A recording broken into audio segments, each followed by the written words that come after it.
عايزه تدخلي الجنه ارضي جوزك، عايزه تدخلي النار زعلي جوزك.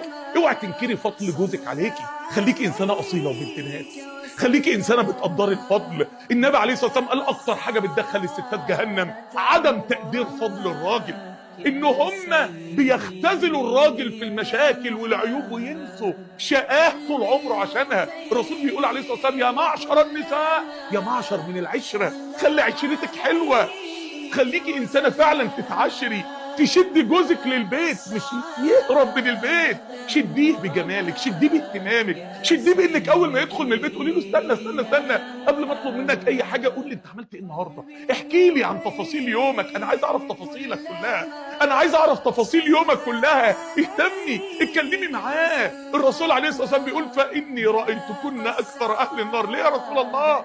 ليه؟ عشان تكفرن العشير، تكفرن اللعنه وتكفرن العشير.